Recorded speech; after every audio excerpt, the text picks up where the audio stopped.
Ladies and gentlemen, boys and girls, children of all ages, welcome to BZ's Berserk Bobcat Saloon radio show, live and direct right here on the SHR Media Network, where I am broadcasting in an actual free state.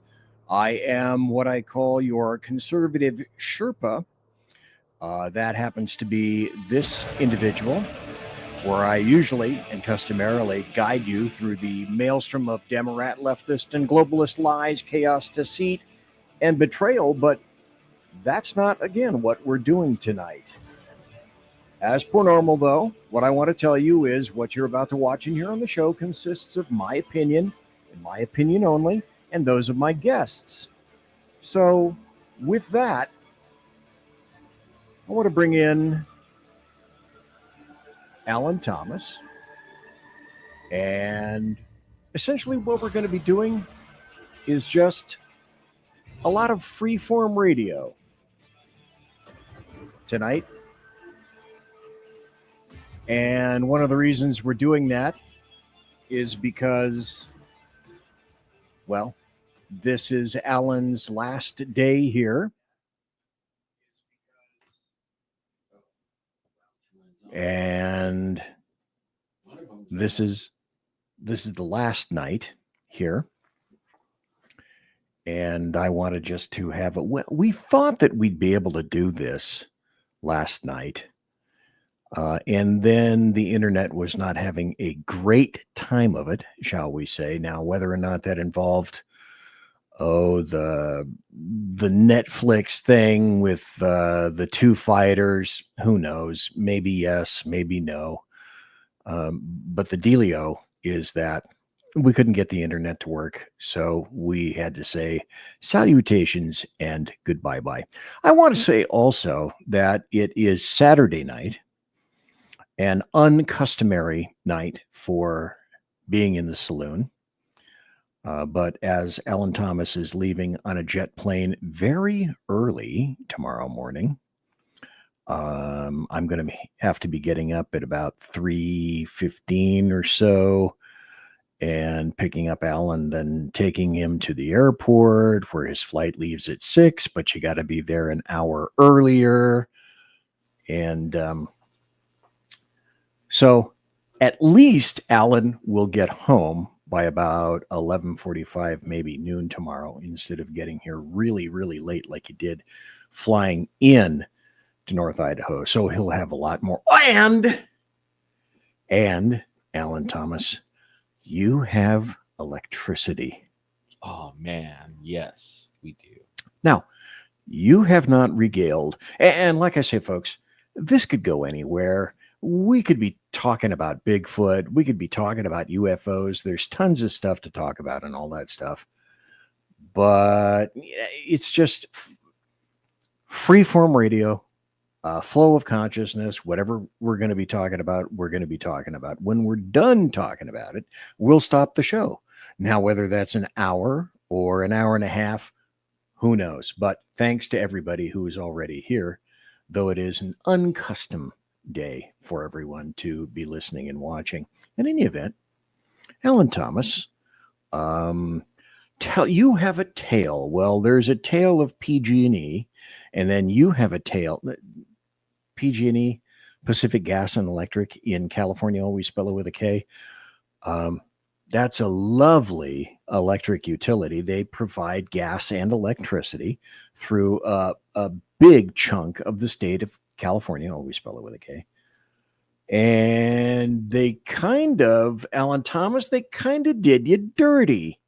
So we've got time. Can you tell?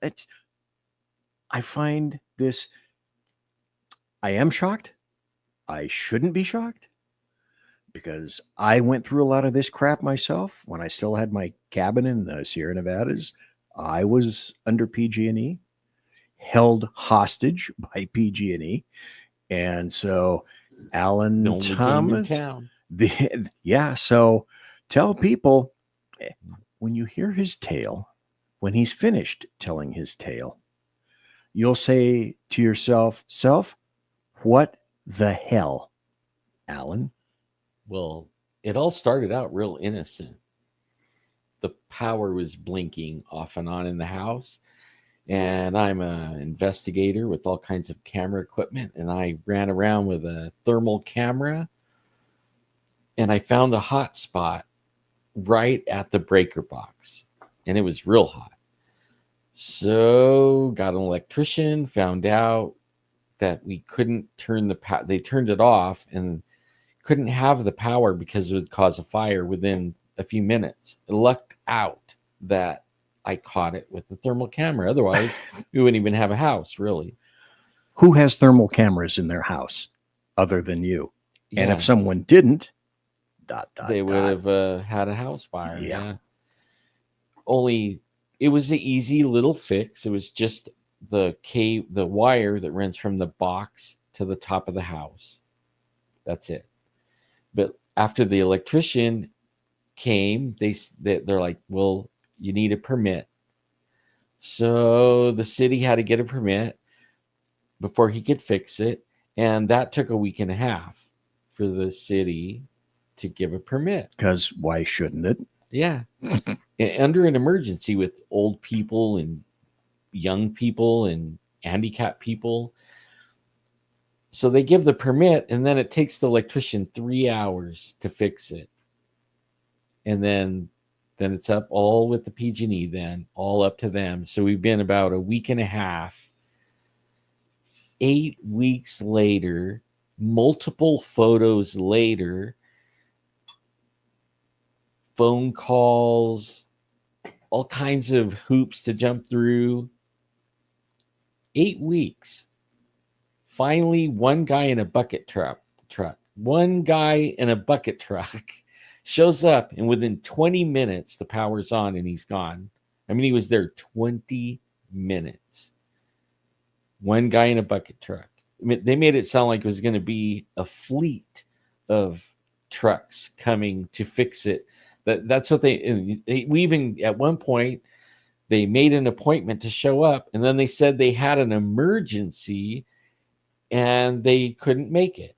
And I was thinking, wait, we applied under an emergency. We have an old person that can't handle the heat, and it was 105. The first 3 weeks, it was 105 every day. No electricity, no cooler. I had a fan bring a swamp cooler, the kind you put in your little mini one. So it kind of cooled one room, but it didn't cool the whole house. And then I left. I came up here, and the temperatures were in the 70s. So everybody was kind of okay. And then here last week, the storms came in. Now it's cold. It's cold over there. For them, it's cold. And they're freezing and still no power. And then one guy in a bucket truck. I'm telling you, that right there, that gets me. I mean, I shouldn't be shocked. Like you said, I'm not really shocked on how they are. But one guy in a bucket truck, like that guy couldn't show up 5 weeks ago or 4 weeks ago or 3 weeks ago, right? One guy in a bucket truck in 20 minutes. Folks, it shouldn't surprise you, as humble as Alan Thomas is, that he's underselling what happened. So let me see if I can emphasize just a bit more so that you have a better understanding of what happened to this guy. So make no mistake, he was without electricity in Fresno, California for 2 months, beginning in late August, where customarily in California, yes, late August, it can get 100, 105, 110 degrees with no electricity, with the electrician having come in and performed what was necessary, and then the bureaucracy stepped in. It's a panel. It's an electrical panel. But one hand didn't know what the other was doing, and predominantly, PG&E doesn't care. So depending on where you are, I had PG&E up in the mountains. I can tell you my own story, but it's not about me tonight. It's about Alan Thomas. he was ready to have the electricity connected. The city was screwing around with him. The bureaucracy was screwing around with him, and PG&E was screwing around with him. So he experienced, and his people, his folks, his relatives that are living there are experiencing the extreme, as Alan said, from 105 to what? It was in the 40s most recently, or the high 30s? 30s. Like tonight's going to be, I think they said 28, or it's going to be below 32. But now they have PG&E, but now they have power, but you didn't have power until about 3 days ago. Yeah, 2 days ago. So, folks, imagine, if you will, a utility so completely callous after Alan has indicated that how old is your mother? 86. Okay, so let's go the wide range. You have someone now, Alan is not there. He left in late October to come here. He's been here for 3 weeks, and that's essentially what I'm doing tonight is we'll be regaling you with various tales, and I am here to appreciate Alan Thomas as best I can. And we'll go into things that we can. If it bleeds into the paranormal or Bigfoot, and I do have a couple of stories in here that will be eminently interesting if we get to them. Hope, crossed fingers, crossed phalanges, that kind of thing. So you've got someone in their 80s in your house under the heat. Old folks, by the way, as I can attest, we don't do real well in the heat. And then down to, before you got electricity, down to the 30s. Then about 3 days ago, you actually achieved electricity. Hoo-hoo. But the other thing is, now, who's the youngest individual that you have? About, what, 6 people in your house that are going through this at the time? Somewhere in there. 6, 7? Yeah. And the youngest person is 2 or 3. So, isn't that glorious? In civilized society, a public utility gets to delay the connection of electricity for 2 months between the span of 105 degrees on the top end to about in the 30s on the low end. And the 8 people that are in the house, 7 to 8 people that are in the house, the tallest range is they're in their 80s. In the lowest range, you have a 2-year-old, and they all get to experience this because of PG&E. Yay. But wait, there's more. So, if you would, Alan Thomas, tell everyone here about photos, about moving physical objects, about more photos, about a sticker, and all the lovely forms of bureaucracy that you encountered, please. Yeah, the photos. Like in the 3rd week, they needed photos and they decided that the wire from the pole to the house had to be changed. And see, that's why I thought it would take a whole crew. But it had to have pictures of the new box, the new the wire going up to the roof, and then a picture from the pole to the house and from the house to the pole. And then they asked me, how did I like my tree? And I'm not in love with it. Well, then they said, you gotta make a big hole in the tree because the tree is too close to the wires. In fact, they're growing all around it. But they've been out there changing wires and doing all kinds of stuff with their bucket trucks all summer. Before this, nobody ever said a thing about that tree until then. So we had the tree cut, and then they said it wasn't cut enough, and then we had to cut some more, and then they said, hey, can you take some pictures again? So then we took some more pictures, and then they told the electrician, hey, we need pictures. And then he took the same pictures that I took twice. And then they called again and said, hey, can you give me some more pictures? Now we're into like 4 weeks. And they said at tops it wouldn't take longer than 4 weeks. Now I'm starting to trip out. And I got a week left before I'm leaving, right? And I fully expected it to be on after a month, and it wasn't. And right before I left, they wanted some more pictures. It was like more pictures, like the same thing. I mean, how many pictures can you take of a box and a wire and a pole? You know, I mean, like, everybody was taking the same pictures. I was taking them. The electrician was taking them. We were sending them in, and they kept losing the paperwork and saying they didn't know where it was. It wasn't entered in the computer. It was like around and around and around and around. And then I left to here, and we were still going around and around and around. And then they say, hey, we need to move the fence. It's like a ½ inch too close to the box. But really, it's really far enough away, but the fence is leaning away from it.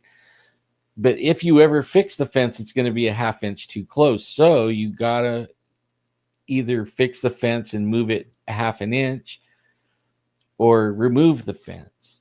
And it was like, what? You know, and then the electrician the next day, he's like, I got this. And he just took the whole section of fence and moved it back. Because just the section between the neighbor and the house, probably like 3.5 feet section. And then he just moved it back down, you know, the house away is about 10 feet from it and installed it right there. And then we wait again, and then we wait. And then they make an appointment. Finally, they make an appointment. And then I get a message saying, oops, sorry. We can't make it, you know, something came up. We can't be out there. It was like, what?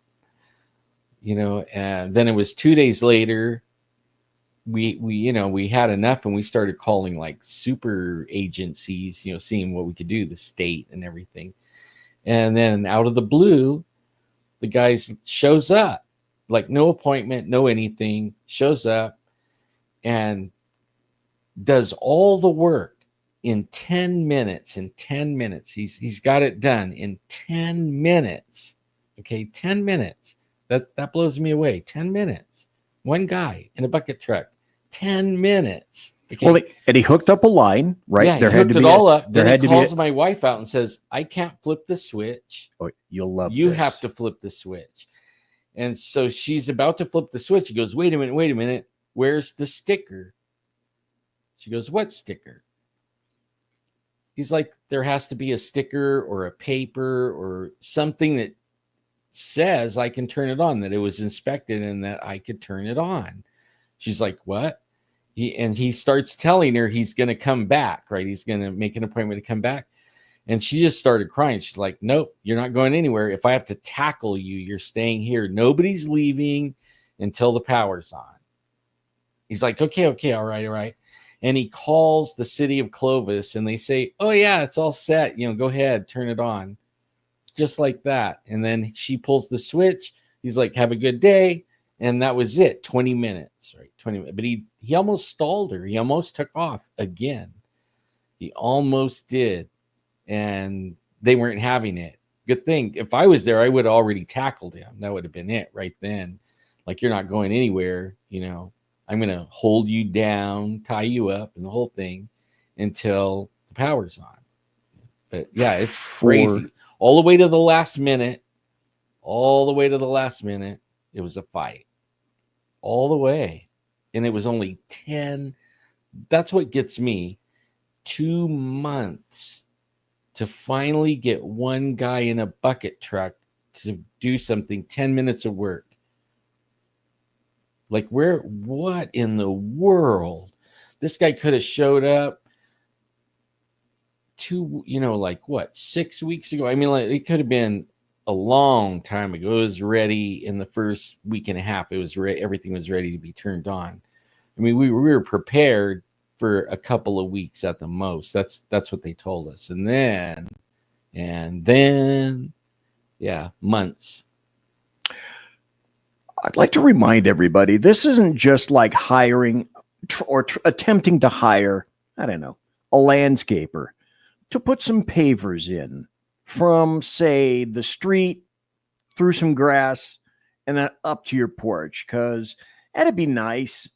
And then you call back a number of times. Maybe you schedule somebody and then they can't make it. Somebody else has a paver emergency, and it takes you 2 months to get a landscaper in to make indentations into your lawn, to put down flagstones or whatever to come up to your porch. 2 months, you might be able to live with that because the heat really isn't going to affect you with pavers, and the cold isn't going to affect you with pavers, and it's not just a huge priority. Again, I emphasize, Alan Thomas went 2 months without electricity in a home where there's somebody in there who's on the spectrum of their 80s and down to a toddler right around 2 years or so, and a bunch of people in between. It's 2024. This is a civilized society.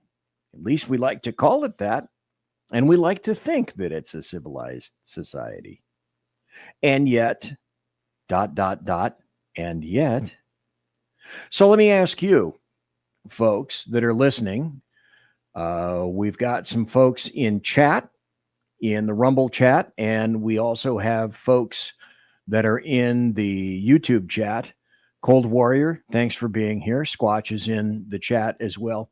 And I really appreciate that. For the people that are watching right now, I greatly appreciate it, because I customarily don't do a show on Saturday, and this is sort of a goodbye to Alan's show where we're just kind of BSing around. Would you do that? Would you put up with no electricity in your house, depending on where it is, where you are? Maybe it's hot as hell. And it ranged from that hot as hell to it's really, really cold now. Yeah, hell's freezing over. Yeah, late August until, I don't know, 3 days ago, where it's in the 30s. Well, outside the window, if you look behind Alan on the right side of the screen, there's something that appears kind of brown in color. That's a window. If you were to open that window and look outside, here it's snowing. How'd you like to be without electricity while it's snowing? Now, luckily, I think you still had gas, correct? Propane. Yeah, and well, we had gas water heaters, so they had hot water. So you could still have hot water. Yeah. And that's it. Well, I'm prepper. And so I was able to finagle a really nice generator, and we had flashlights, and we had lanterns, battery lanterns and stuff like that. But that doesn't cool you off. That just brings the lights. And the generator, this is something to think about for all you people that prep and you get a generator. Okay. I had both. I had the solar type generator, they call it, but it's like a battery with the solar panels. And this one came with a little battery with a solar panel. Okay. That would power, what I used that for was the grandma, the great grandma, the 86-year-old. I powered her TV because she was going nuts there, so I powered her TV with the little generator. We would power it for the little solar battery one for I don't know, probably 8 hours, 6 hours, something like that. And then, but only see now, if you go to recharge that, and it would run lights and things like that. It was a nice one. It had two 115 amp plug-ins on it. Okay. So it could have ran a TV and a lamp, right? But it would only do it for a few hours, like 5 or 6 hours. Then you have to recharge it. The solar ones take 6 to 7, 8 hours according to the sun. Okay, like if you live somewhere where there's no sun, like right now would be a bad time here. You would want a gas generator. And you can have those little solar ones because you have a gas generator. It takes 2 or 3 hours to charge it up. So you could charge it up in the day for a couple hours and have them ready for the night when you want to run your TV and your Wi-Fi and all that kind of stuff. And then you got to have the gas generator. This is where this comes in real important. That's your refrigerator, because you'll lose everything. What did you guys do for food? Did you lose your food? We did, because you expected it to be hooked up in, I don't know, 2 days, 3 days, 4 days, something like that. Well, they told us about 2 or 3 weeks. So we had a freezer full of food. I mean, a lot of food. We donated all that out and condensed what we could into the house refrigerator and freezer. And then we had, because I'm prepper, I had all kinds of canned food and stuff like that. So we're good. But the part that almost kills you is the 115 heat. And the way everything works is in the day, it's hot, but the house walls are soaking the heat. And then when evening hits and it's cooling off outside, that heat is transferring into the inside off the walls. So your house on the inside is hotter for the evening than it is. And then everybody is outside and the mosquitoes are out, and everybody was terrible. Like, it's really hot. But those little solar batteries, we could run a fan, and with the gas generator, I could run a couple of fans and the refrigerator and the Wi-Fi. That way everybody had, because if you didn't have the Wi-Fi, people are going nuts, man. They'll kill each other because there's nothing to do, right? I mean, like, all they could do is sit around and think about how hot and bad the situation is. At least with Wi-Fi, it settled the natives were restless until you turn on the Wi-Fi. Then they were still restless and snippy, but not as bad as with no Wi-Fi. So I had the Wi-Fi going with the generator, the refrigerator, a couple of lights, a couple of fans, and I had a good generator. And I wanted a church actually supplied that one. We had like a littler one. It barely could run the refrigerator, but they gave us a good one. And we had some friends. They gave us a cooler to use. There was people helping us. PG&E, no help whatsoever. Not even a suggestion, right? I mean, they had nothing.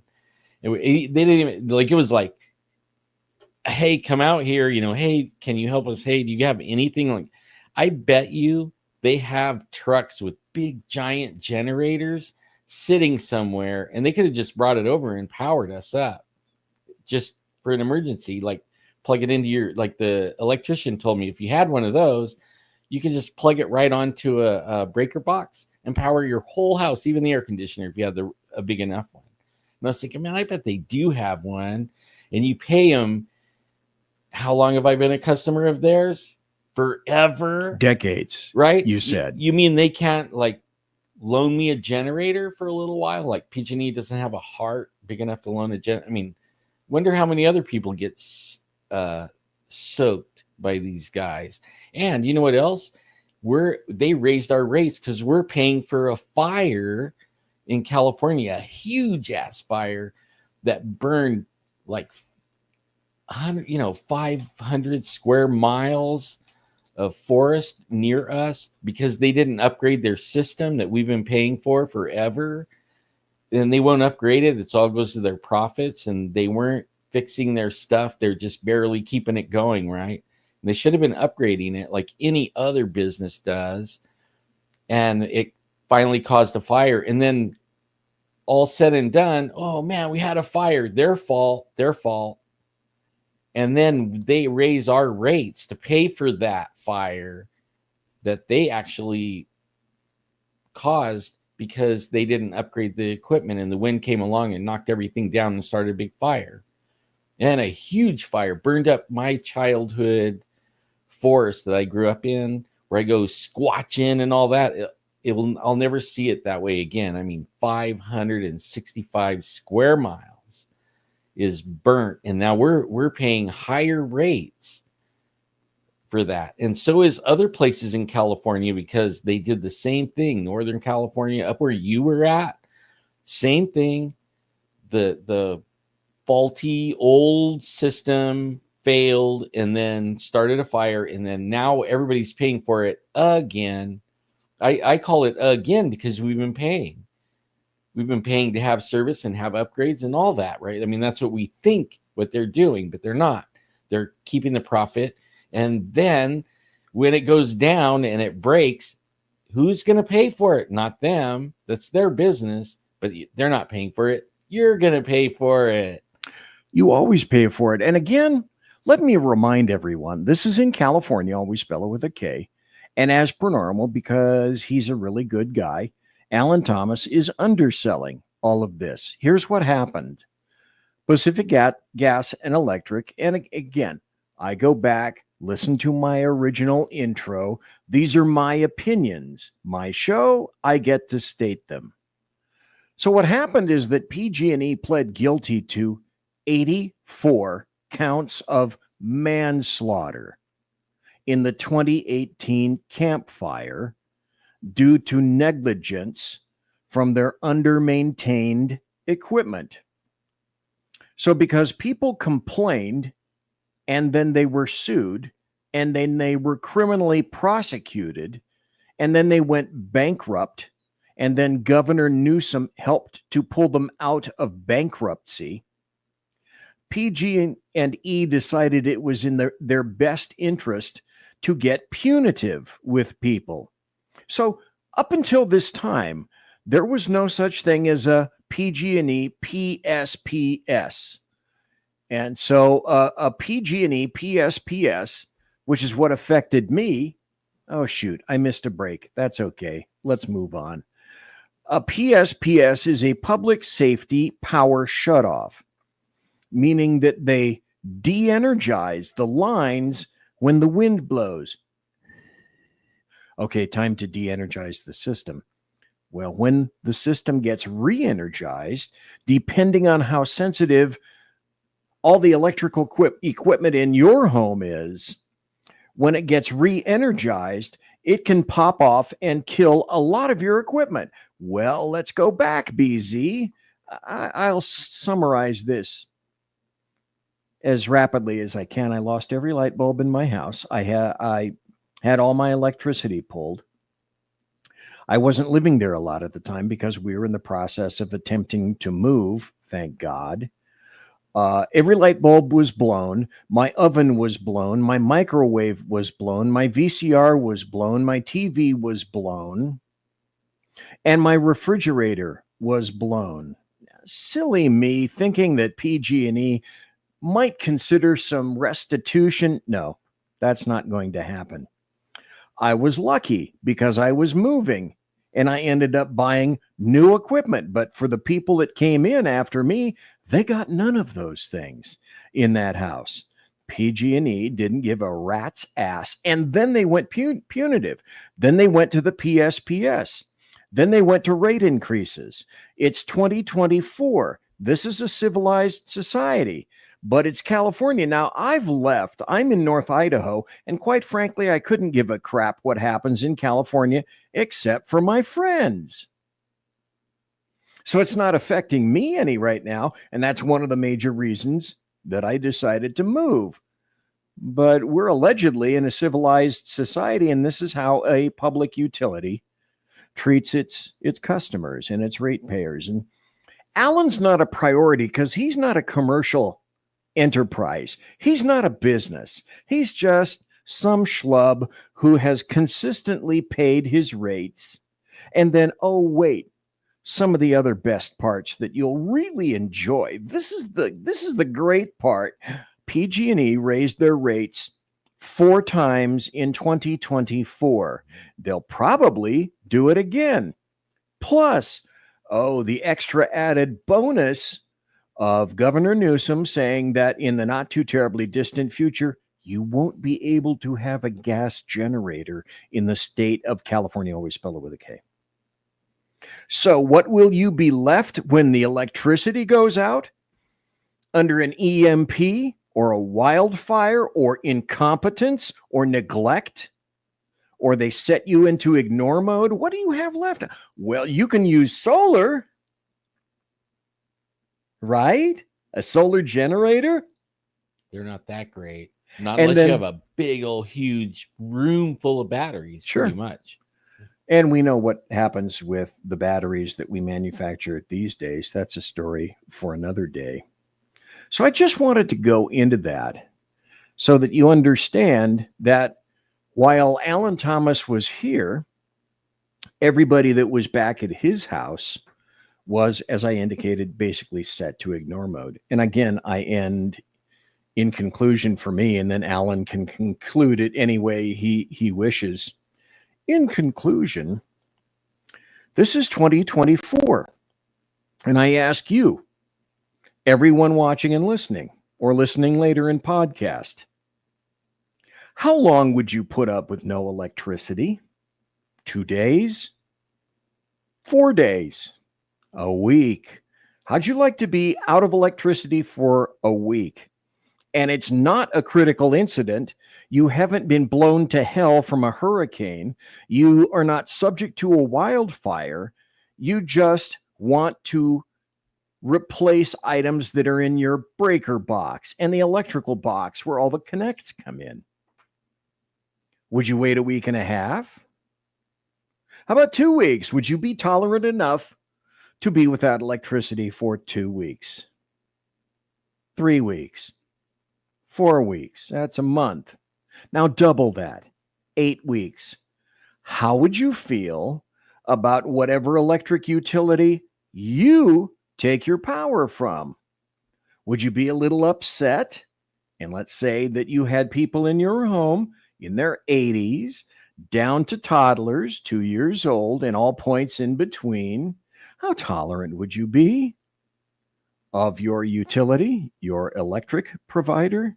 Now, Alan's just one guy in one state, and that state is going to crap.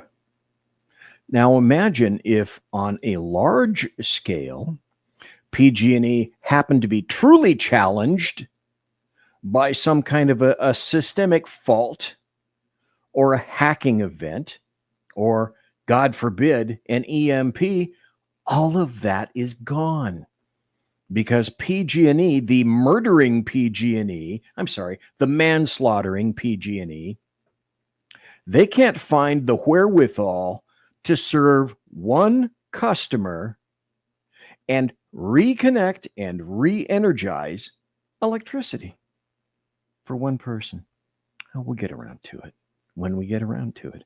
They actually told you you had an emergency in your house. They told you, oh, we have another emergency. This emergency apparently trumps your emergency. I don't know. Maybe the other people in the emergency, maybe they were waiting for 3 months. They didn't say, and you don't know. It can't be that big of an emergency I if wouldn't it's think just so. one guy in a bucket truck for 10 minutes.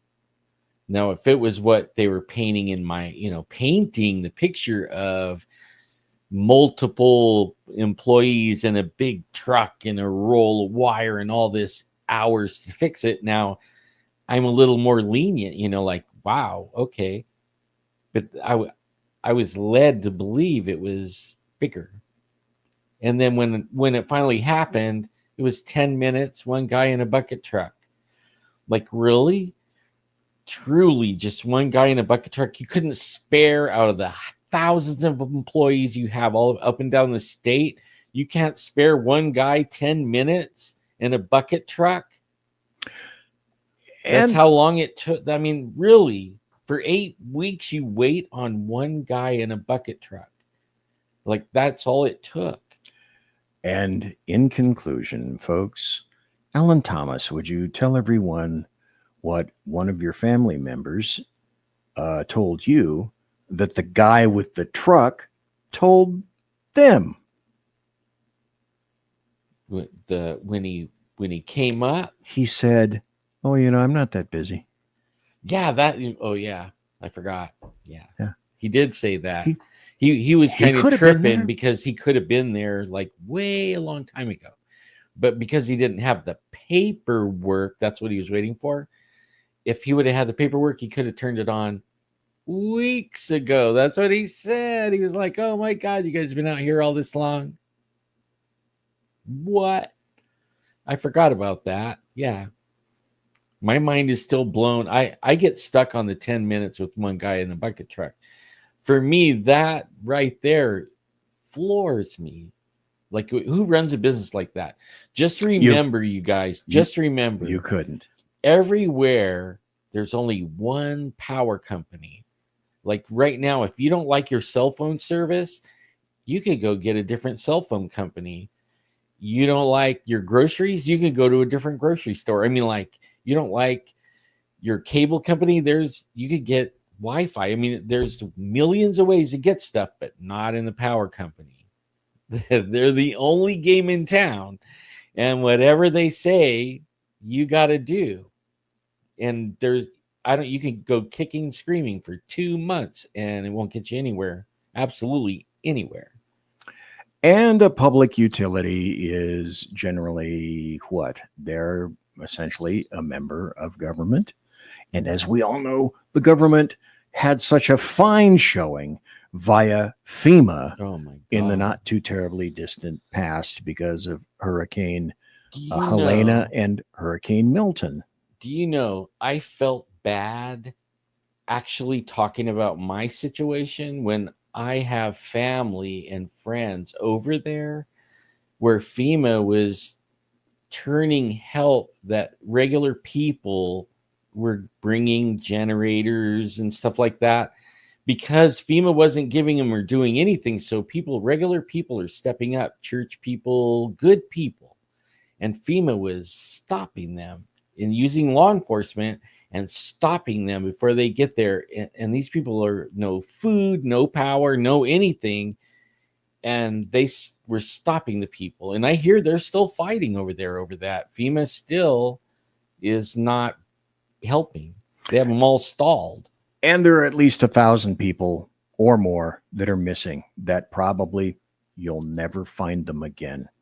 And they may theoretically be under 2 feet, 3 feet, 10 feet of soil that you will never unearth. Right. And so, yay, government, yay, utilities, way to go. Well, now that we've vented our spleen on that, I wanted to go and let's see. I want to tell everybody I'm in both chats. I don't know how many you're broadcasting to, but I'm at Rumble and I'm at YouTube. So if you have questions or anything, shout out. Exactly. Well, let me put this up right now if you're interested. If you have something that you'd like to say in that regard, or say the paranormal or UFOs or Bigfoot Sasquatch, because we're going to cover the spectrum whenever the hell we get to it, whenever it pops into our shining little heads. We're going to go there. I'd like to start again with this. We were talking a lot about Bigfoot and Bigfoot sightings. The states that are in orange essentially have the greatest number of sightings, and the states that are dark blue have the fewest number of sightings. And I showed a whole bunch of videos before, and I want to jump over to this because you and I, let me take this out just for a moment. You and I had been talking. There's a friend that we know that I will not name because he doesn't want to go over this again. He told his tale. I don't remember to whom. Maybe you know, Alan, but he told his tale to someone. I can't remember who. Well, and he told it to us first. Oh, to you and Jeff? Yeah. Okay. And we interviewed him and talked about it. But then he got locked into an NDA by someone else and couldn't talk about it. But after the NDA, we talked about it again, but the NDA guy made it sound like he trumped everyone with it, right? Like came out with a story. He's a good guy, really, but only he likes to be first. I don't know why. And it doesn't matter. But it's a killer story. But we were talking about Nephilim. Mm-hmm. And for those of you who are unfamiliar with Nephilim, during Alan Thomas's time here, Alan is versed in the Bible, in things that go bump in the night, things that go bump in the night that are aligned with the Bible. Knows a great deal of history. And the Kandahar giant was, if you believe the story, and many do, and this particular individual who was a soldier there at the time, and it was sufficiently shocking and gruesome, and the man who told you that story, the one who was killed, was one of his good friends. So having him tell his story again and again and again, like Roger Patterson has passed away for some time, like a Bob Gimlin, who doesn't mind, it was kind of shocking to watch, but it's not like he watched or was witness to someone being killed. So Gimlin can tell his story again and again and again. And, this is a huge story. Some people say it's completely false. It's an outrageous story.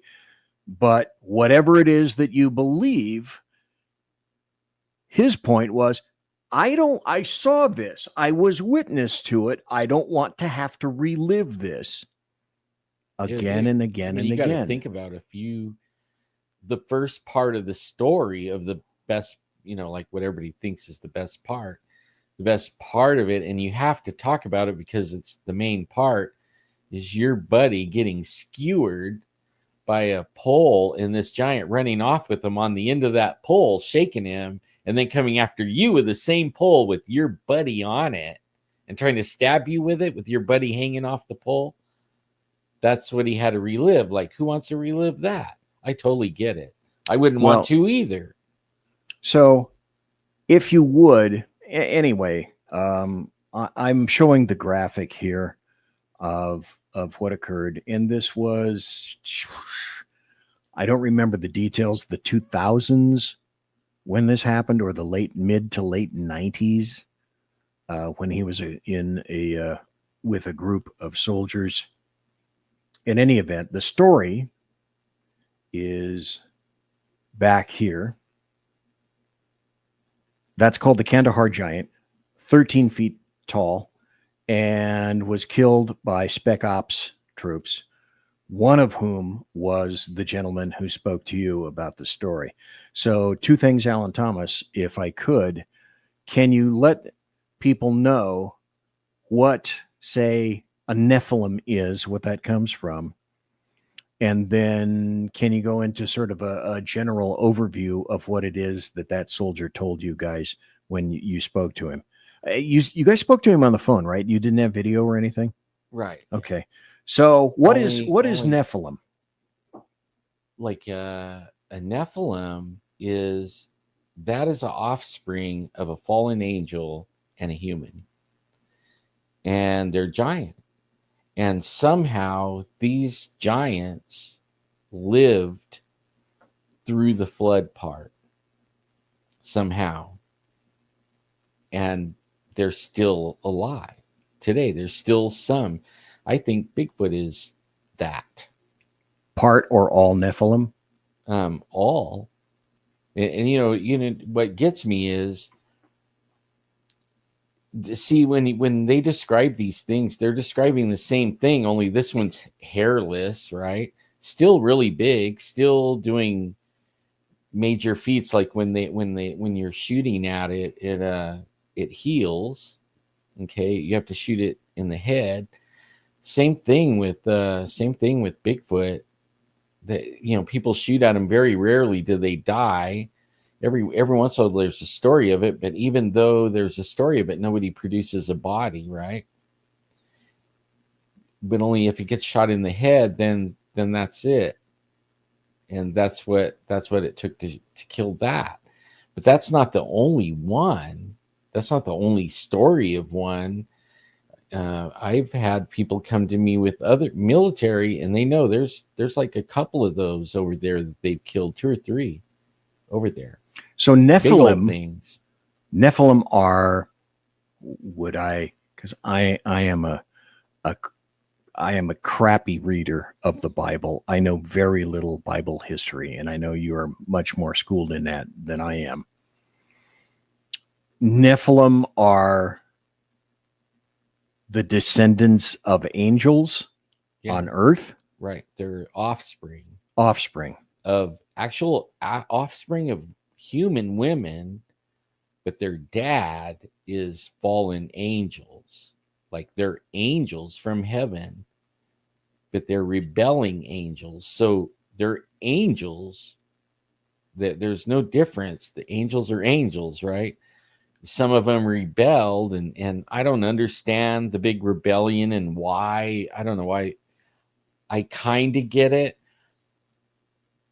but only, I don't know why they would want to, but they have. And then they saw the women as being beautiful and fair, and also it's a war against God. So one of the things, and I don't think it had so much to do with how pretty the women were. I actually think it was a war on God, and I think it had something to do with humans. When he created humans, he created them to do different. He creates every creation to do different things. Okay. Angels are servants of his, warriors. They do a job. Okay. They have something to do. But God wanted something different. He wanted a companion, like he wanted a best friend. He wanted somebody to joke around with and hang out with and stuff like that. So he created Adam and Eve. Well, the angels are like, dude, we could do that, but they can't. They're not wired to do that. They're wired like warriors or whatever they do. And that made them mad. They're like, we want to be your best friend. And I think that's part of why they rebelled. They didn't like that. God favored humans over angels. Right. And it ticked them off. They're like, no way. So they have this agenda. So when you want to hurt somebody, how do you hurt them? Like can you get to their family? Can you do something to something they really love, right? Can you get to them and hurt that guy real bad? Well, how would they hurt God? One of the ways is go after what he created to be his best friend. Let's pollute the bloodline. They're not his creation anymore. Now they're like us. Right? They're partly us now. Let's screw with the whole thing. And with Adam and Eve, that's what he said too. When they say they ate the fruit, but only it says that Satan knew Eve, knew her, right? She partook of the forbidden fruit. What's the forbidden fruit? Like when all through the Bible, it talks about when you know somebody, that means you're intimate with them, right? That I think that's what, it wasn't so much eating a fruit as much as it was, partaking in something else, right? Knowing someone. Right? So forbidden fruit is the fruit of the loins type thing. Intercourse. Yeah, there you go. Or some kind of sexual congress with somebody. Right. Yeah, and then then God said, kind of a euphemism, perhaps. Yeah, you're suggesting. And he was like, "Oh, that did it. I told you not to do that, and you did. So now you polluted your flesh like you polluted yourself. So now you got to die. There'll be ways where you can still make it to heaven, but only anything that's of the fallen angels." He already said, "You know what? I'm going to kill you one day. I'm going to get you." And then he even said, he'll have a woman will crush the head of the dude that did the dirty deed, right? Satan. And that would be Jesus. Later on down, he was born. It was the seed of man and God. And he's crushing him. He crushed him.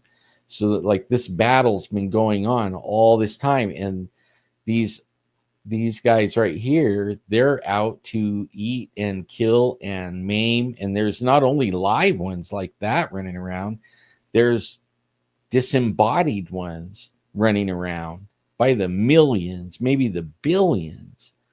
That's what everybody thinks. They're talking to ghosts and all this stuff. They're not. They're talking to that. That's what the Bible says. Don't mess around with talking about the dead. Don't talk to the dead. Don't do all that. Don't go necromancing and stuff like that, because it's not what you think it is, right? But we're stupid. We think we know it all. And we get out there and we're inviting these things in. And it says if you invite them, that's the only way they can overtake you is if you tell them by legality, there's laws. If you invite them and you accept it and you allow it, they can do whatever they want. But if you say stop, and you have every right to say stop, if they can fool you to make you not know that you can say no and make them go away legally, technically, as long as they can keep you in the dark about that and make all these other things really cool, and you're going to go out there and do it, that's where they're winning. That's where they're winning. They use the music, they use the movies, they use all kinds of stuff, and people fall for it because they enjoy it and they like it, just like Eve did. She liked it too. That's what happened. They're like, I like that. So, that was the fall of everything right there. That was it. And this is the war now. They're here. They know they know what's going to happen to them, and they're going to take as many of us as they can. But we can say no anytime we want. We could change our mind anytime we want, and we could say we're not going to mess with that. And you know what? Jesus is really came to save all the people from the beginning, from Eve all the way to now and beyond. He's the one everybody looks to, because he's the one that saves us from what we would do to ourselves if we accept that crap, and go after it and do it. It doesn't mean you have to change. It doesn't mean you got to do anything. You just accept Jesus. Like if you had to do something, when Jesus was hanging on the cross, and there's two guys hanging there, and it says they deserve it. They're murderers and robbers, and they deserve hanging on the cross for what they did. But the guy in the middle didn't deserve it. He's actually going there willingly. They don't know that. But he's giving his life up. He's actually becoming a sacrifice, right? He doesn't deserve to be there. But one of those guys that never knew Jesus, never, okay? He's hanging there. He's got probably 5 minutes left of his life before he passes. And he's like, man, he goes, you don't deserve to be here. He goes, I really do believe you're a Christ by the words he was saying and by what he was doing. He goes, I really do believe that you're God in the flesh. Man, you're God. He goes, you know what? You said true. This day, in just a few minutes, you're going to be with me, because they're going to pass and they're going to go to the other side. So if it was so hard to go to heaven, that guy shouldn't have made it. He didn't do anything to get there, did he? But what did he do? He said, you're the Christ. That's it. I believe you are. And then that day he was in paradise with Jesus. Let's hold that thought. Time for a break at the top of the hour. I'm BZ. That's Alan Thomas. We will be right back. Conservative media done right. You're listening to the SHR Media Network. Hey, it's Sean from the Edge of Liberty. Join me right here on the SHR Media Network every Monday and Friday, 12 on the Pacific, 3 on the East Coast. On this show, we'll discuss news, politics, the government, how cranky we are about the government, and more. If you want to hear hard talk, good interviews, sarcasm, bad jokes, and oh God, that really is me in a nutshell. Either way, check me out right here on the Edge of Liberty every Monday and Friday, 12 Pacific, 3 on the East, on the SHR Media Network.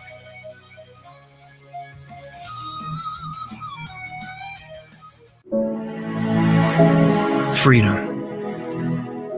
One nation in all of human history was built on that bedrock. Ours.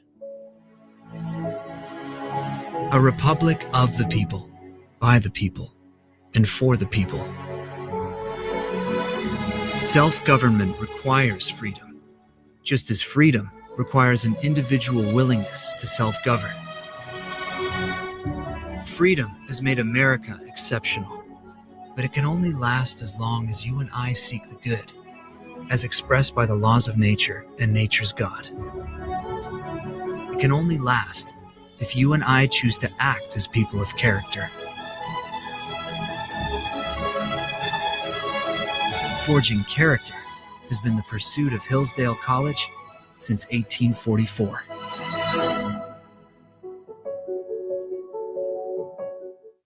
Are you looking for a way to boldly express your faith and love for your country?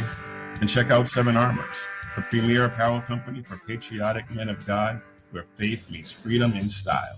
Our t-shirts are more than just clothing, they're statements. Bold, stylish, and meaningful. From timeless messages to modern designs, we've got something for every patriotic man of God. Wear your beliefs proudly with Seven Armors gear. Don't miss the chance to wear your faith and freedom on your sleeve. Visit 7armors.com today and join the movement. That's the number 7armors.com. 7armors.com.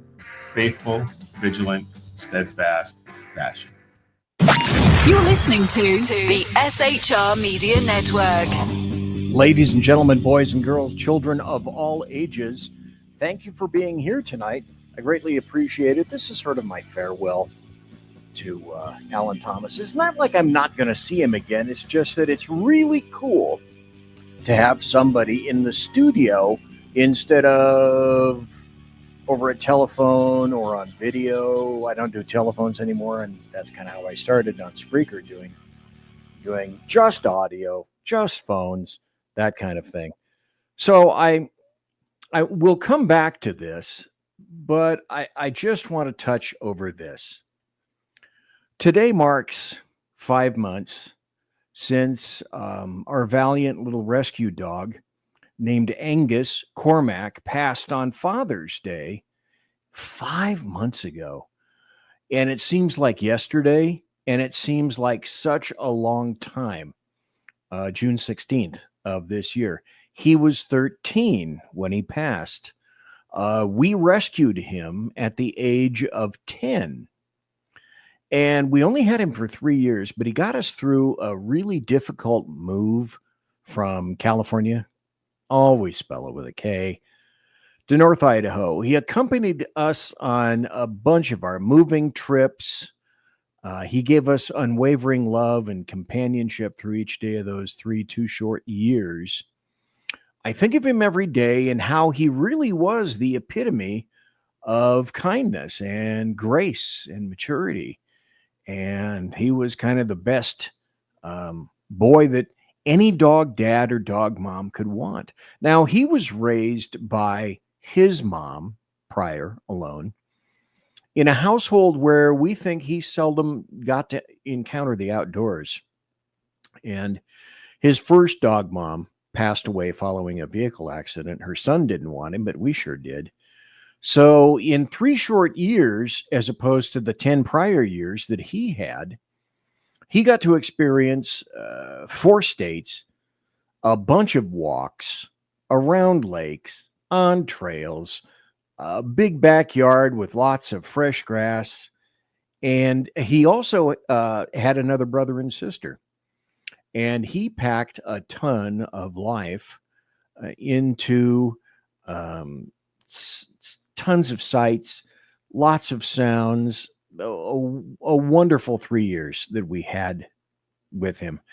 His passing was of congestive heart failure that morning on Father's Day, June 16th, 5 months ago today at 4 a.m. And it was really sudden, and it was really unexpected, and it left a big old hanging hole in our hearts. And a friend gave us, this is interesting, a friend gave us wind chimes, the chimes that are out there. And we put them up outside, and anytime that we hear them, he comes back to our thoughts. So to our little guy, fair winds and following seas, our good, kind, super, he was in fact the epitome of kindness. Last time I was here, he was my buddy. He was. He hung out with me. He slept on my lap almost the whole time. Had a great soul. Yeah. Beautiful, stalwart, beloved friend and dog boy, Angus. 5 months. It seems like yesterday, and it seems like a really long time. So, Alan Thomas, thanks for being here again. We have been and likely can talk about just about anything. I want to play another. We played some videos on the last show, and I want to continue with that right now. I believe you've probably seen this one. This is video of what people think is a Sasquatch in the mountains outside Squamish, British Columbia. And let's see if there's audio. We're on top of Tricuni Peak, and pretty sure there's a Sasquatch down there. Oh my God. I can't really see it very well. There's this little black dot walking in the middle of the snow, in the middle of nowhere. Same space. Sure, that's it. Look at how the way he's walking. Oh, I wish you could see it better in this thing. It's huge. Okay, so first, the video is not all that great. And it doesn't have a lot of detail. And certainly it is not going to have all that much detail on your screen. But one of the first things that you have to ask if you're a thinking individual is, okay, you can see the guy that's shooting this is with a friend. Mm-hmm. So he's not by himself. Right. He's with another guy, possibly another guy that we don't know of. I don't know the full story. So these two guys have themselves to depend on. And clearly they're up at a slighter elevation. So the first thing I'm thinking when I see this is, who's that idiot down there by himself walking in a snow field? Where are you going and why are you there? Look how fast this dude books it through there too. And like, that's deep snow. And it's dangerous. Like, there could be an avalanche right there really easy. oh, sure. Where he's at. In a bowl down there like that? Oh, yeah. I mean, he's in a bad place. I can't zoom in anymore. There we go. Now it's into focus a little bit. Just to give you an idea where we are right now. You ever tried to walk through the snow? It's not Middle easy. of nowhere. He's Yeah. booking it. I have seen this before. I believe it's real. But unless it's, Why would he walk up that way? why are you by yourself? If that was a human, why would you walk up that bridge? Where are That's you not- Why going would you not just go straight down? and why?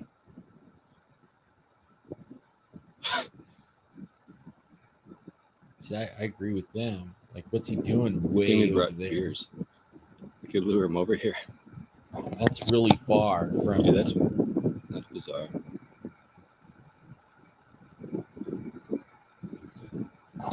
For sure. For sure. And I'll stop it at this point. Unless you're some kind of a moron, then why are you in a huge snowfield at elevation, walking in a snow bowl with mountains on all sides of you? And the guys that are there, they're on a peak. They're not walking around in the deep snow. They So- might have drove there. You know what I mean? There might be a road. To the Yeah, top you don't there. know. I'm But, sure but there's that's no how they road got where there. he is right there. No. And if you look, he's walking uphill. He's heading at an angle up the ridge. He's not walking down. He's going up. That's what they're saying. Like, what is he, crazy? Have you ever tried to walk in deep snow going up? Let alone going down would be hard enough, but going up? Like, the dude's making progress. like he probably walked 100 yards right there from the time we saw him, maybe more. From where he's pointed the guy out, he walked way up there towards in between those rocks right there. From the top of the rocks to that little ledge of rocks, he's heading up between that. Like, that's crazy. That's crazy. Yeah, that doesn't make any sense. Heading away from them, and that's probably safety, right? Where they're at, probably. And he's going directly away from it. Crazy. Here's another one where some guy is on an ATV trail. According to the video, this guy is a first responder. And I'm guessing the nature of the video is such that they're trying to intimate that a Bigfoot was sighted completely by chance and that this person didn't know they were there. So let's watch this.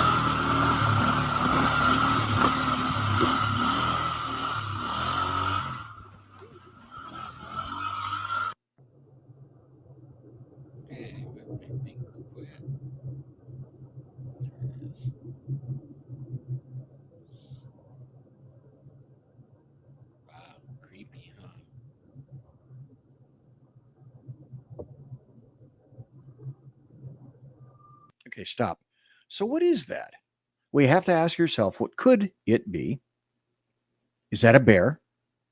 You've seen any number of videos, or at least I have, where, for example, one of the classic videos is some bicyclist coming across a cougar or a mountain lion, and that sucker chases him. If that kid or young adult on the bicycle weren't super fast and in super shape, it would aid him. That thing didn't just stop. It kept, and he, if I'm remembering correctly, he paused for a while and the thing kept coming and he had to keep going. Yeah. And so what is this? Another one where the guy was hiking and he kept walking back and talking it, and he was walking backwards. Oh, finally yes. Shot at that one, right?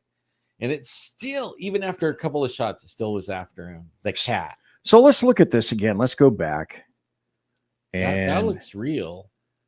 So here's slow down. But it looks real. Okay, stop right there.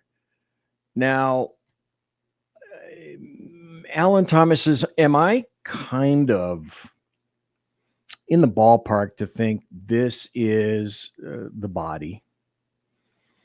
This like. is a silvering of a beard or a chest or a neck of some sort. It's a slightly different color of fur. Head right here. So can you or anyone else, folks, if you're watching, do you interpret that? How do you interpret that? This is a caught it in the process, and maybe this guy didn't even realize it until after he looked at the.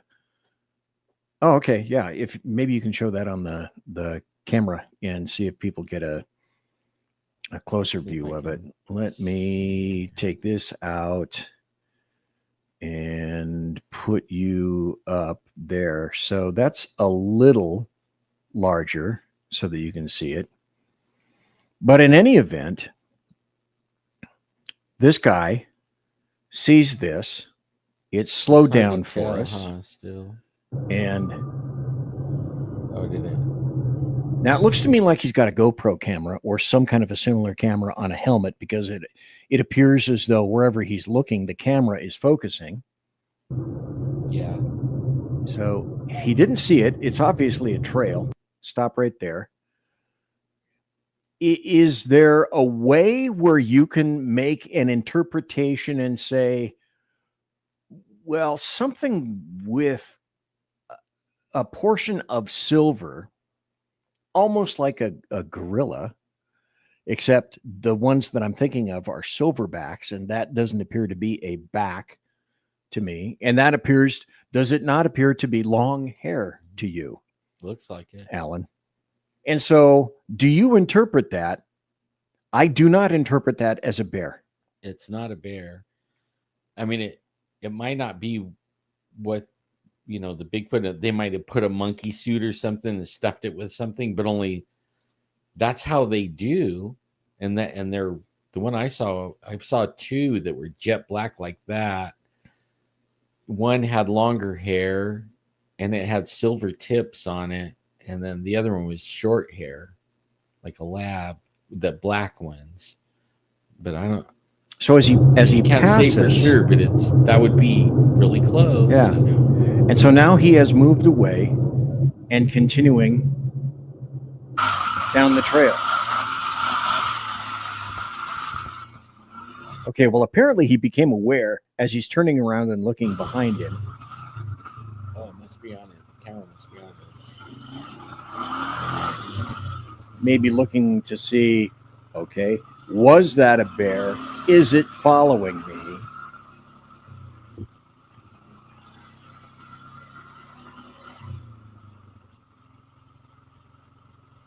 And so if you had to kind of guess, as we indicated the last time we were on a scale of 1 to 1 being, oh, that's crap, to 10 being, wow, that's without a doubt Bigfoot, where would you place that on the spectrum? Probably an 8. Okay. Probably an 8. All righty. Anyway, I mean, if you're going to run around in the woods, that's how you'll see it probably. Quickly. Yeah. Not anticipating it. What was yours again? Yours was on a pier or something, wasn't it? Yeah. I didn't have time to talk about it last time. But it was pretty quick like that, wasn't it? I spoke to Alan about this when it happened 5 years ago, I'm guessing. 2018. 2019, somewhere around there.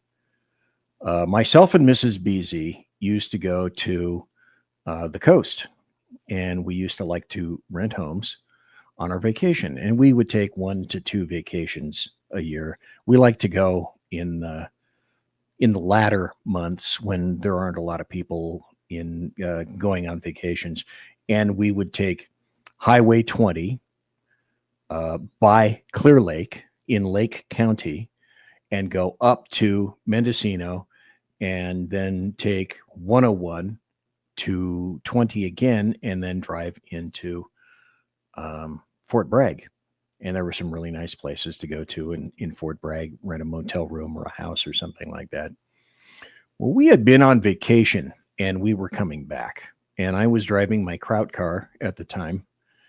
And as we're coming back, for those of you who have been on Highway 20 and for those who have not, Clear Lake is this really nice, beautiful lake, recreational area in Lake County.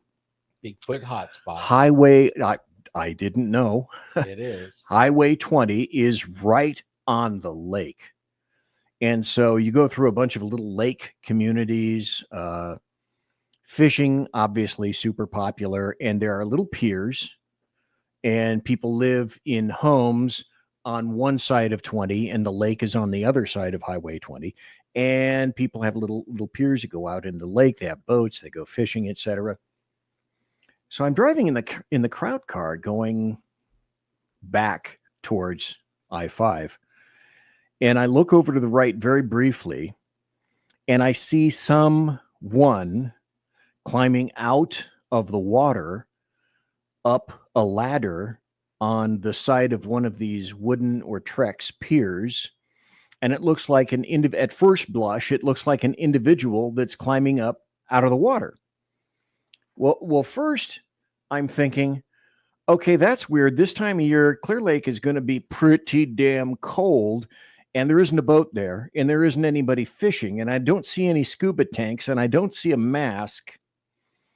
So why is someone who looks like they're, I don't know, about the size of the average person, or actually smaller, was my impression.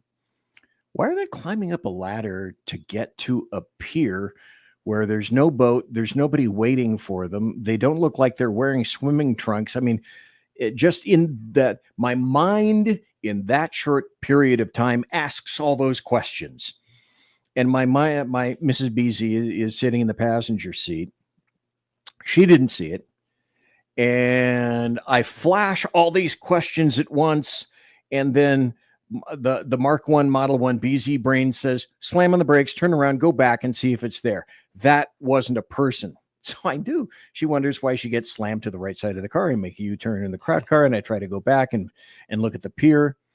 And then upon reflection, we talked about this all the way back to Sacramento from 20 to I-5 from having been on a nice little vacation. And then what the hell was that I saw climbing up out of the water at Clear Lake? So then we begin to examine it. I think perhaps I may have seen a juvenile Sasquatch. And then we're talking. We're looking on the internet, and it was, there's nothing in here really to compare to the color. It's sort of a cream color, and it looks like hair, and it looks like what you would expect wet hair to look like, wet, longer hair, because as it's emerging out of the water, like if you've got really long hair and you're submerged in the water and you shoot out of the water, your hair is pretty much going to be vertical because of the nature of water and the nature of you are coming out of the water, etc. And that's what I saw in this thing. And at first, like, who in their right mind is number one? No one is that color. No flesh is that color. No black people are that color. Hispanics are not that color. I mean, it's almost the color of, you can't see. It's sort of a creamish color, and it doesn't match any human beings that I know of. Right. But I can see that it has climbed up the ladder like that. And so then I thought, okay, now let's conduct this logically. So I started going and checking wetsuits. Oh. Is this somebody in a wetsuit? Because if it's cold, wouldn't you want a wetsuit? In a lake? Well, I don't know why the hell you're in a wetsuit in a lake, and I don't see a mask, and I don't see any tanks, and I don't see a weight belt. And if you're wearing a wetsuit, there's going to be a lot of, well, you'd need a weight belt, or you're just going to float on top of the lake and you won't be able to go. And so as they're coming up, this person didn't pop out of the water like you're wearing a neoprene suit. They came out as if they were heavy. Water is flowing down. It's long hair.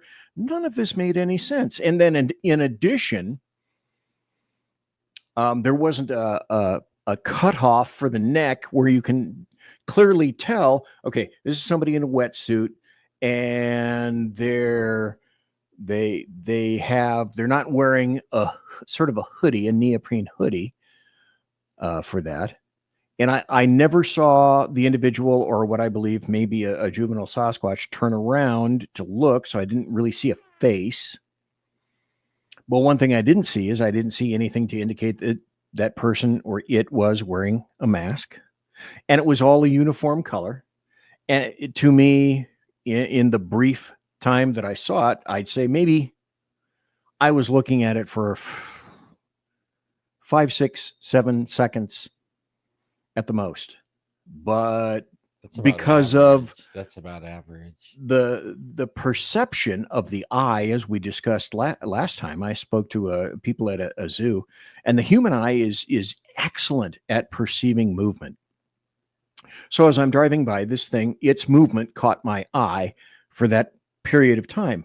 And none of it, in retrospect, made any kind of sense, as in equals, I just saw a person, maybe a really dumb person, wearing a wetsuit.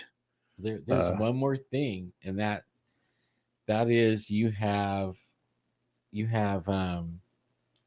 how many years where you're trained to observe and report, like take people's descriptions, people and things, but mostly when you're in law enforcement, you're detail oriented. Their shoes, what pants size, what weight, hair color if you can, right? Hat.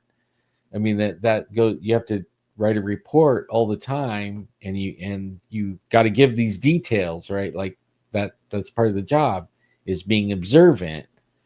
And you're well into your career when you saw that, even only for 6 seconds, I already know it wasn't a human. Otherwise you would have like caught that like pretty quick. I believe so, because I had friends who had neoprene suits that were divers. Right. You'd have to have a fairly decent reason to be a diver going into Clear Lake. And for example, wearing a neoprene suit without a weight belt, you'd be buoyant as hell. Yeah. I don't know that you'd necessarily be able to actually pull yourself under the water absent a weight belt and a set of tanks. Right. And the reason you wear a weight belt is so that you reach like kind of an equilibrium under the water. It was like the color of one of those big diving, the guy that wears the big helmet thing on it, that color of a suit. Not a brass. Well, I mean, how their suits kind of tannish. It was kind of that color, like maybe a canvas. Yeah, folks, you can't see it in here because the color is different, but it's not dissimilar from that wall. Oh, really? That wall. Wow. If you were looking in natural light. Right. Not this so kind it's of like a brown chestnut. Yeah, a lighter brown. Yeah. All one color, on the head, on the hands, down the back, and from what I could see, the buttocks, incontinentia buttocks, and the thighs as it's pulling itself up out of the water. And then later, a week or two later, after having discussed it with Mrs. Beasy, I spoke to you and told you about that. And that's the only sighting that I can think of where, and now can I, without question, can I say that was a Bigfoot? I know for sure. Well, I think it might have been a juvenile, a smaller one. Now, what necessarily is a juvenile Bigfoot doing in Clear Lake within visibility of Highway 20? Because that was, as we drove by in the Mark 1 Model 1 crowd car, we're probably 100 feet, 150 feet at most from where that thing was on the pier. I had it in line of sight because it caught my eye. And then I saw it as the car was driving by on Highway 20. I saw it for, like I say, 5, 6, 7 seconds at the most. That's about average for most sightings. And like if that's most people, they want to say, oh, that's not what it is. The ones that didn't see it, they're going to say, oh man, you didn't see nothing. Come on. Where were you smoking or something like that? But only, first of all, you're a trained observer. Second, you know what a human looks like. Third, you know what hair looks like. 7 seconds is a long time for humans. I mean, that's a really good look. People don't realize, like, that's long enough to know if it's a bear. You have a cabin, you know what a bear is. I've seen any number of bears up where I was. Brown bears, black bears, small ones, I'm pretty big sure ones. You saw what you saw. I wouldn't even doubt it for a minute. And I talked to a lot of people, and they want to doubt it and they want to debunk it, but only when they get down to the brass tacks of what they saw, it wasn't none of that thing. So what's left, right? They can't say definitively, but they can say definitively it wasn't all these other things, right? And that's what I had to do. I had to go down the list of because first, I'm a skeptic, and second, I had to try to say, okay, was it this, go down the little checklist, and I came to that conclusion as best I could. Folks, I'm busy. That is Alan Thomas. We're going to take a break, be right back, and then I want to ask Alan in the final half hour, what's coming for 2024? Don't even though the election is over and our sphincters were clenched, our psyches were clenched, everything's clenched. Do you feel that you can really relax right now, despite, winning and more winning, and we want more winning? Folks, don't you kind of feel like there's another shoe to drop somewhere? I do. We'll be right back. Conservative media done right. You're listening to the SHR Media Network. Welcome to River of Common Sense, where we cut through the noise of news and politics with a sharp wit and clear discussion. Tune in every Monday and Friday at 9 p.m. Eastern Standard Time for a refreshing dose of reality as we fearlessly tackle the tough topics with no nonsense, just pure common sense. Visit shrmedia.com to discover where you can catch River of Common Sense in action. He's here to amplify your inner logic. He may not always be polite, he may not always be refined, but one thing's for sure, he always tells it like it is.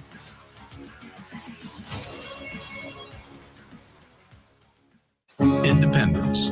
With that declaration, America was born. Inspired by a belief in the God-given rights of every human being, and in the good that comes from exercising these rights well. The founders of our great nation chose independence. As do we. Hillsdale College accepts no government funding because independence makes possible the good to which we aspire.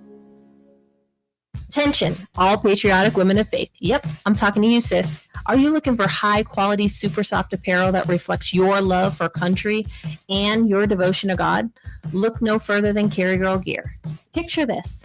You rocking a tee so soft it's like being hugged by a cloud, all while showing off your love for God and country.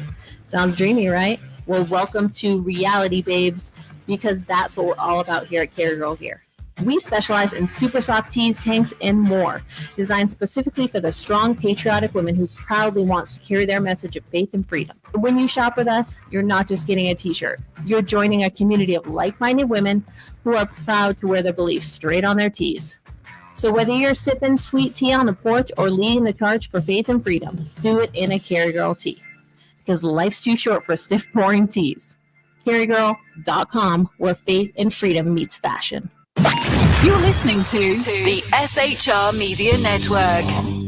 And we're back. I am BZ, the Mark 1 Model 1 BZ. Sadly, you are not. Thankfully, you are not. You're not ancient, fat. You're not an obese somnambulist.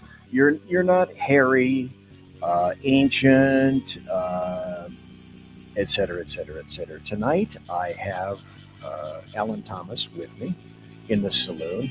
Thanks to everyone for being here. And at last second, a lot of people are actually watching. I'm kind of supplies. That's a birthday party in Asia. Supplies. Did I just say that? No. If I had a producer, that would have been completely excised and the tape rewound and cut out, and it would fall on the editing room floor, which it hasn't. Anyway, I said, Alan Thomas, let's talk about what's coming and what are we feeling behind this. But before we do that, I want to kind of talk about and illustrate to people, this is a wrap up for your having been here for 3 weeks. And I have to tell you, I've had a great time like I normally do. This is the last time we're going to be able to be together in the studio. And I'll always have you on the show, but there's just a big difference between having an individual in the studio, being able to turn to them and talk to them like I'm talking to you, as opposed to somebody on StreamYard, or they're dialing in on video, which is a hell of a lot better than talking on a phone. But I had a great time. We had a great vacation, and this is you and me, and we had a great time. And this is Alan in the studio, just a recap of kind of the silly, stupid and things, wonderful things that we did Alan went to the buck knife factory. That was a great time. Alan said one of the things that he really wanted to do was go to the buck knife factory, see how they're made, go to the buck knife store, and if they have a tour, I'd like to take the tour. So we did. We went to the buck knife factory tour, and it was 45 minutes or an hour or so, and had a grand time. And then we met our friend Nate Rudd. And Nate Rudd is famous for having a Sasquatch sighting himself a couple of times where trees were broken. And right he, in his camp too. Can you imagine? Like, yeah, that's when you start thinking that your tent really is a sack lunch. yeah, I always thought that, but I don't know how long they stayed. I don't know how long I would have stayed if a tree fell in my camp, like intentionally was put like right there, barely missing your tent and all that, and the sound of it coming down. Like, man, dude, one day we need to get and talk with him, huh? Oh, most definitely. So we met him. Nate is a good friend of the show. And we went to dinner with him at a Mexican restaurant where it turns out his daughter-in-law owns the restaurant. I didn't know that. That was kind of wacky and wonderful. And then we went to the center of the universe, Alan Thomas. I can't believe that. That was a high point. I know. Bucket list. A bucket list thing I didn't even know was a bucket list thing. Folks, did you know the center of the, and I don't have I should have asked you for a photograph of this. So sent it to you. Where can you find the center of the universe? Well, the center of the universe happens to be in Wallace, Idaho, which is a cute town. It's beautiful. It's a great town surrounded by mountains. It's like a little TV show kind of town. It reminds you of what do they call those movies? The ones the girls like. They're the name of the cards, right? Gift cards. Oh, Hallmark. Yeah, it was a Hallmark. It's like a Hallmark card setting. Yeah. Oh yeah, it is. And if you look at it, the first thing I thought when I saw Wallace about a year or two ago was, this looks like it was ripped out of that show Northern Exposure. Yeah. Where I expect to see him, and you could see a moose walking down the street. Yeah, you could. There it comes, just a walking down the street singing. Well, they had pictures of moose walking down the street. They did. Yeah, I was chirping. And Alan Thomas in the studio. We did a show. We did about 4 shows. Yeah. Or 5 shows while we were here. I mean, tons of stuff happened. It was fun. While Alan was here. And Alan, this is simply proof that Alan is a patriot. And I love the hell out of that photograph. That's my flag in front of my house. Yeah. And that was a year ago too. That was, but we also took more photographs I had no idea he was taking that picture, guys. Like, I was hugging his flag, for reals hugging it. Okay, I like flags, you guys. So all of a sudden, I seen the picture. I was like, whoa, he got a picture of me hugging the flag for reals. I mean, I love flags. Anybody that sees me on Facebook, I take pictures of flags, and I post them on Facebook, like, good morning from wherever I am, a free state. Check this out. I made a leather flag. You guys want to see a leather one? Since we're on flags and we're just talking about anything. Hang on. We'll put this over here. I don't know if they can see it. Can they see the flag? Yeah, there it is. That's a flag that I carved into leather, hand tooled. Alan does leather work. But I love flags. This flags and eagles. And that's what he carries his tablet in. And Alan is a leather worker who basically walks into another town, Sandpoint, Idaho, and magically finds somebody who says to him, hey, if you're a leather worker and it's a fairly exclusive shop, and Alan goes, okay, here's my card. can you send us stuff here in Sandpoint so that we can carry your leather goods? And what we want is we want really high-end, high-zoot stuff, exclusive stuff that essentially nobody can get anyplace else. And then we want you to be one of our leather guys. And this, like, Alan walks into this stuff out of nowhere. Dude, how do you do that? I have no idea. Because didn't you say, you start a conversation and this chick in the shop, and you went into another place where a younger gal has a leather shop. She invites you in to look at all these cool toys and tools that she has. Alan can walk into anyone and crank up a conversation. He could probably, have spoken to Genghis Khan or Vlad the Impaler and found out tons of stuff about those guys. And, he could have been knocking back beers with Genghis Khan and Vlad the Impaler, and there would have been laughs all the way around. And finds himself. I wouldn't. I probably could. You probably could. I mean, I weirder things have happened than that. Weirder things have happened than that. Without trying. Speaking of weird things, we've got about another 17 minutes to go on the show, and then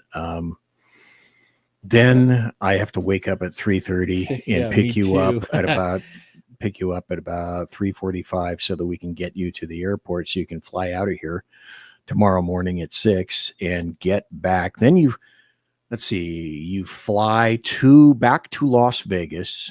Las Vegas is a hub. You can't escape it. And then you either go there or San Francisco, and I'd rather go to Vegas. Okay. Well, by God, you're going to Vegas. Yeah. So you have to fly all the way down south to Vegas so that you can catch another flight and go back up north to Fresno. Yeah. Figure that one out, boys and girls. So we had a great time, 3 weeks. In the time that you were here, we had Halloween. Yeah. We had a ton of rain. We went to all sorts of places. We went to your favorite Mongolian grill, Hoo Hot, a bunch of times. Yeah. Went to Sandpoint, went to Wallace, ate well. Hayden Lake. Yeah. Went to Hayden Lake. Lake. Went to Coeur d'Alene. Yeah. We had numerous belchings. We made it to Montana. We went to Montana. We didn't make it to Kalispell. No. Next time we might decide that we're going to go all the way into Kalispell, which is kind of a cute little town. Yeah. Not a city, but a town. But I can say I went to Montana. But you can say that I've been to 3 states. Yeah, just bing. Washington, Idaho, and Montana. Yep. Without even trying. Yes, exactly. And then tomorrow at about 11 something or maybe noon, you'll be back ensconced in Fresno. 4 states tomorrow. It'll be Idaho, Washington, Las Vegas, and California. And then you'll be ensconced within reach of brand new, fresh, newly issued from PG&E electricity that you can enjoy. You can have heat, you can have TV, you can have the internet. You can flip these little vertical funny things called light switches, and light magically appears from above. Bing! Light. Man, when I left, it was tough, dude. It was pretty tough. Like I was trying to keep the generator going, and I had to find a replacement for me, but every morning it had to be fueled and every evening. So and then it had to be cooled. You had to let it rest a little bit, turn it off, let it cool off, let it rest, and then fire it back up and keep it going every day. And every day you had to fill the gas can up, $20. That was another thing. It was when I left, we were getting near $1,500 in gas, just in gas for the generator to keep it running. So that's something you might think about as well. Like if the power goes out everywhere and you can't pump gas because there's no power, like what are you going to do? like your generator might be useless unless you have gas storage somewhere, or you have a lot in your car, or a couple of cars you could siphon from or something. But or you have a gas pipeline that isn't interrupted Yeah. by the lack of electricity back at the origin of the get a source. propane one. That's the best way, because then you could stack up those propane, like the ones for your barbecue grill, Right. propane bottles, and you could kind of have a few of those. So when everything is said and done, after 2 months, you may have spent somewhere near $3,000 just for fuel for a Yeah. generator. And hopefully there's no power bill.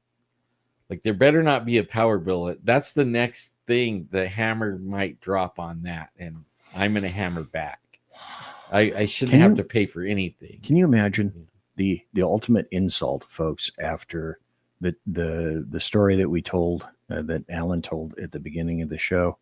8 weeks with no power, and then the biggest, hugest, most resounding slap in the face is, oh, and here's your power bill, young Yeah. boy.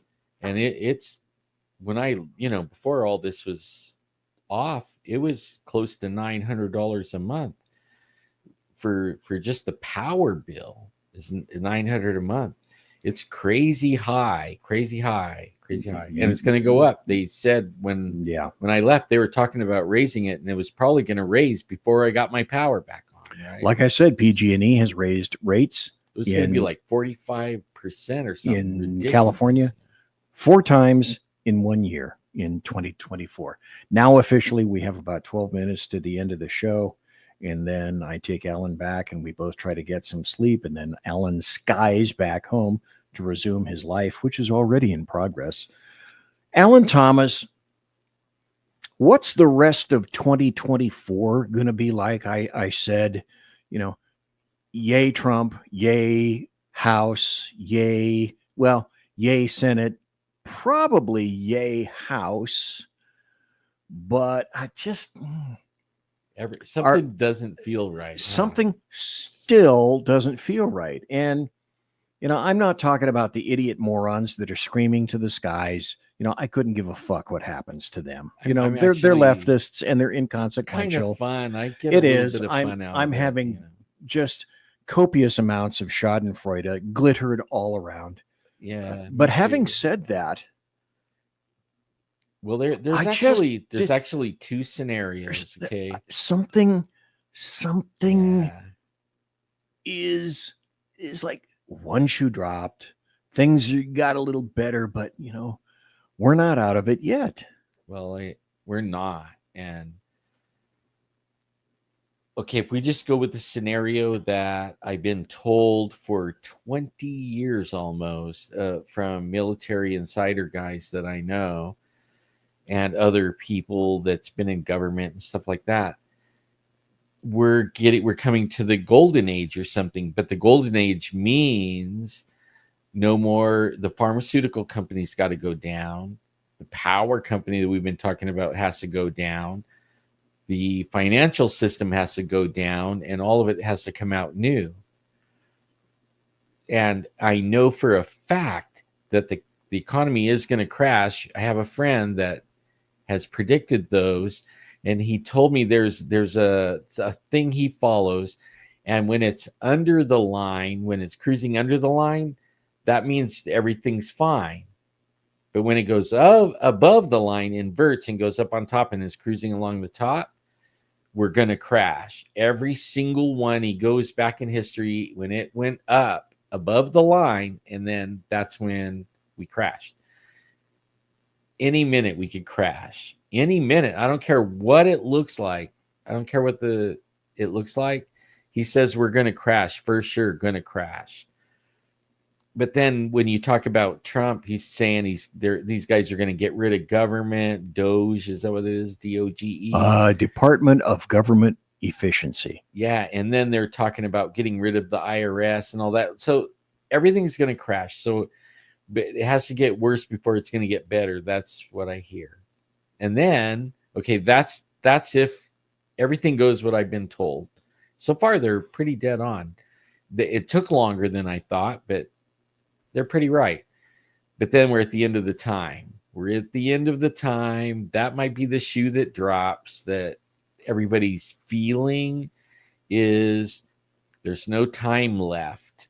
Like if you study the Bible, the events that are happening today that we're watching and even talking about is predicted in the Bible. Is so that those predictions that we're seeing happen today means we don't have no time left.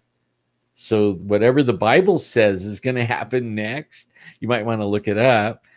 We're right there. So we could see the golden age and go into that, or what the Bible says could happen. Now, if what the Bible says happens, then the guy that we're watching fix everything and come in with peace and everybody's getting in line and all the financial everything, that's written in the Bible, and it says that dude is the Antichrist. So this guy that we just voted, I'm not saying he is, but he checks off every box to that. And he's doing everything the Bible has been right for thousands of years, 100% right. And here we are, right? And we're at the end, and we're watching the end guy that the Bible describes do these things, riding in on a white horse, and everybody loves him all around the world, and they'll do anything for peace, and they'll do anything to fix the economy, and this guy's going to do it. And we're watching that. I'm not saying he is. I'm not saying he is. And I'm not calling a day or the hour either. Everybody goes, you don't know the day or the... I don't know. But I do know where we are, right? I do know that. And you can know, just do your research. I've been researching it for years, and I know where we're at. I know where we're at in the government thing and Q and all that stuff. I know where we're at. But I also know what the Bible says, and I know where we're at. We're all right there. We're either going to go into the Q and the, what Trump's saying and Doge or whatever that thing is, DOGE and all this stuff, or that's leading into what the Bible says is we're coming into. So that's where we're at as far as I'm concerned. That's where we're at. And that's why we don't know. And that's why everything's all tense and we're waiting for the shoe to drop. Is there something more besides that? If we don't examine, if we don't bring a biblical aspect into it, maybe not. Well, let me back up a little bit. That's going the Q way. What Q said, that's what we're going into. Let me back up there a little bit. Back up that car wash. By the way, I did get my car washed today, and what's it doing right now? Snowing. Yeah, so that was really stupid. Probably brought it on. I do that, yeah. Well, and then you vacuum too. So yeah, okay. Vacuum the car means it's going to get mud and snow and all that kind of stuff on the inside of the mats. Great, wonderful. In terms of biblical perspective, is this something that we can anticipate happening the rest of 24? Because there's, for all intents and purposes, there's a little over a month left. Or are we looking that there could be a whole new thing in 2025? So it's what we're facing is not necessarily right here, but it could be a year out. Well, think of it like for what the Bible says, I don't give it to the end of the year. I don't think. Okay. We're at the end. We're at the end. If it goes longer, God's doing it. He's making it longer. I don't know how, but he doesn't really set a day and a time, so it could go a little longer, but only everything that has to be done for the next thing on the agenda of the Bible, there's nothing left. Nothing. This is it. It's for all the marbles or whatever you want to call it. If it tarries and we go into the next year and we go past when Trump takes office, who knows what we're going to see like from that? I mean, who knows what these crybaby screamers might do, you know, when that shoe drops on them, you know, it's like, seriously, he's really taking office. Oh my God, we might see some violence or EMP. Even these guys don't want him in office, and it goes like higher than the crybabies on TikTok or whatever. These guys are like, and there's a ton of them. Yeah, these guys are the rich people that control the world, and they've been trying to kill him and get rid of him. And I don't think they really want him in office. So we might see some real shit go down. Well, he's the ultimate disruptor. Yeah. Programming note. This coming Tuesday and Thursday, I'm going to have a couple shows that are not at normal times, and I will promote them adequately so that everyone knows what time they will be. At this point, I'm going to have Deborah Busby, which is an author of Running from Roswell. She's going to be on Tuesday night at 7 p.m., 1 hour earlier than my customary time at 8 p.m. Pacific. So 7 p.m. Pacific, 9 p.m. Central, and then 10 p.m. Eastern. So I'm having an author on Tuesday night. I can't wait for that. Starting at 7. And then I'm having a gentleman by the name of Steve Stern. And he's going to be here for about a half hour on Thursday at 3 p.m. Pacific, 5 p.m. Central. Studio? No, he's going to be on video. He'll still be in the studio, but it'll be like in this. He'll be on video. Online studio. Right. And he'll be here for about a half hour. I discovered a huge mover and shaker with conservatives, but mostly the Republican Party. His big deal was election security up to the election. And then because of all the various issues that are going on now, where folks in a northern state are saying, by the way, we're not going to abide by the Supreme Court of our state and comply. We'll do whatever the hell we want. So he'll be discussing election security now and moving forward because the cheating is still rampant. It's in Arizona. There was some of it that just didn't smell right in Pennsylvania, and you can't tell me that there isn't massive voter fraud. And just the thing that I find delicious is, despite all of that, he won. Trump still pulled the Electoral College and the popular vote by about 6,000 votes. The ultimate smash.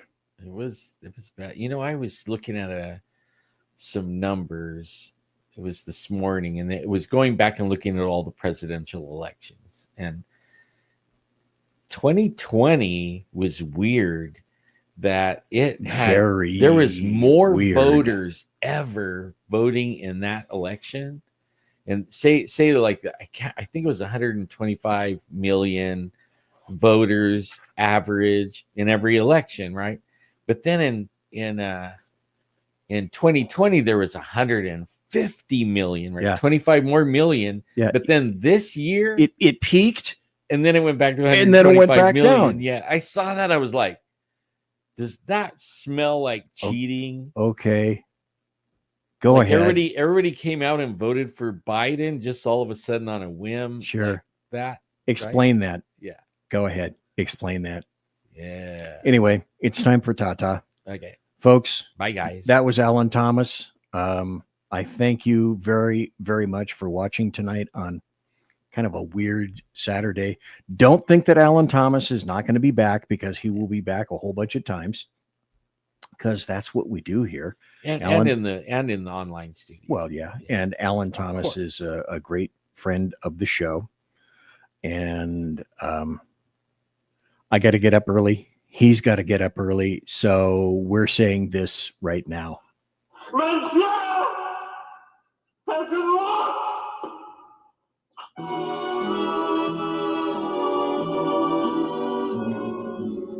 So, ladies and gentlemen, boys and girls, children of all ages, Thanks for listening to the Bloviating Zeppelin's Berserk Bobcat Saloon radio show, live and direct right here from the SHR Media Studios in North Idaho, an outlet of wonderful, buttery political goodness. Promotional Promotional consideration, of course, is by the Lockheed Martin Skunk Works, by Shure and Electro Voice microphones, by Arrakis boards, which I use here, also by Pratt & Whitney Dependable Engines Thrust.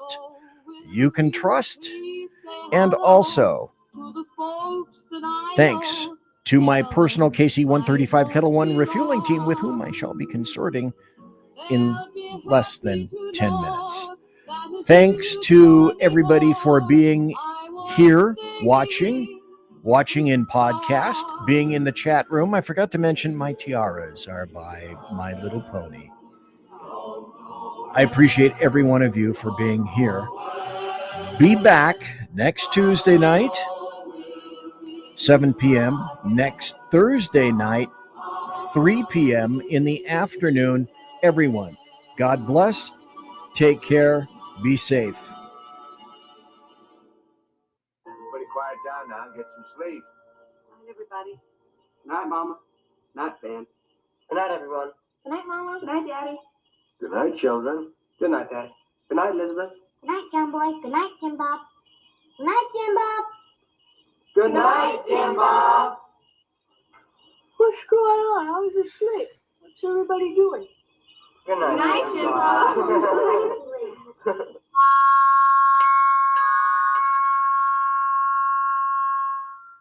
Good night, and good luck.